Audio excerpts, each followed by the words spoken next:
Thank you. I love you guys. I have a surprise for you. I like surprises. 4 years ago, I was at this convention, and someone came up to me, and I've told this story all over the country, but never here. 4 years ago, somebody came up to me, and I was telling my sweet Michelle, I showed her exactly where it happened 4 years ago. Somebody came up to me in the hallway and said, "Could I take a picture of you wearing my Ed coat?" And I was like, okay.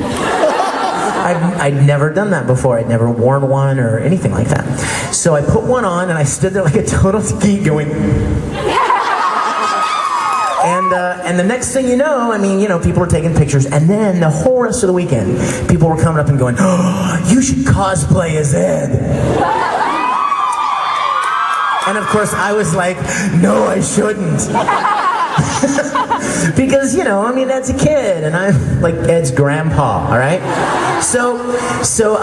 But I flew home from Ohayocon 4 years ago, and I thought to myself, what would be a plausible condition, a story under which a grown man could be Ed, could dress up and think he's a character. So I made up this story, and then I started fleshing it out. Then I started thinking, you know what? No voice actor that I know of has ever done any kind of a live action version of their characters.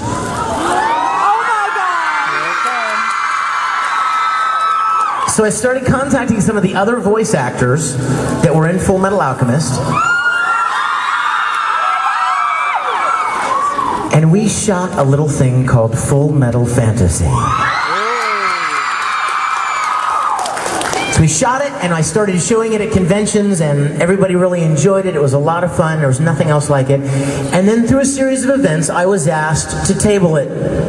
And I have tabled it. I have obeyed. Very, obediently done what I was asked to do, and I didn't show it for the last 2 years, actually, I think. And I think it was mostly because of the popularity of Full Metal, and it was really hot for a while on Cartoon Network, and everything was coming out. And there were people that were afraid that it would somehow be perceived the wrong way, or rub somebody the wrong way, or somehow be misunderstood. So I didn't show it. I have been given permission to show it to you. So without further ado, let's kill all the lights, and I hope you enjoy Full Metal Fantasy. By the way, let me ask you please, you guys love me, do not videotape this. I'm asking you please, come on now, keep it special for other people at conventions, okay? All right? Do I have your word? If you see anybody videotaping it, come up to me after and I'll give you something free. I know, all together now. You're a dork. You are awesome! I love you guys. Did you enjoy it? Yeah! And you promise me, I'm asking you on your word as my friends, you're not going to put that on the internet, okay? Gotcha! I'm serious, it's not cool, because I want to share it with other people at cons to have the same experience you just did, okay? So don't put it up there, all right? Promise me? Good. I love you. And... as a present, I have an announcement for you.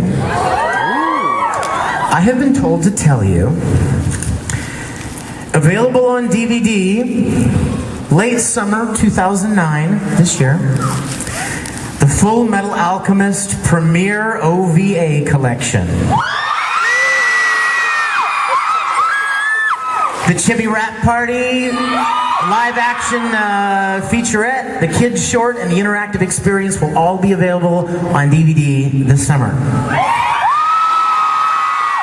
And I want you to know something, you're the first ones to know that.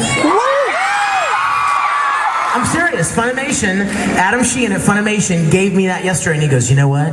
I thought that might be a really great place to announce this would be at your concert. I'm like, I think you're right. So, okay. We're almost done. No! I know it's fun, but I can't last. Okay, I have another one to show you, another video to show you. It's a song that I wrote, so that's why I justify using it in the concert.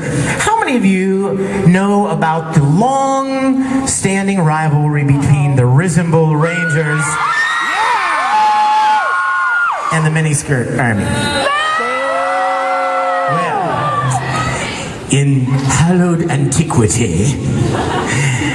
Back at an anime convention in Nashville called the Middle Tennessee Anime Convention, MTAC, we had a dodgeball match. It was a challenge between the Rangers and the miniskirts. And I was there, and Travis was there, and needless to say, the Rangers crushed the miniskirts. And it was so much fun that we thought we would write a song about it. Yeah. So I wrote a song, and it tells the story of the dodgeball match. And I had so much fun with the song that we decided to make a video to the song. So we got a bunch of Rangers together in Houston, and we went out in the woods and we shot what you're about to see. So without further ado, I give you the legend of Middle Tennessee.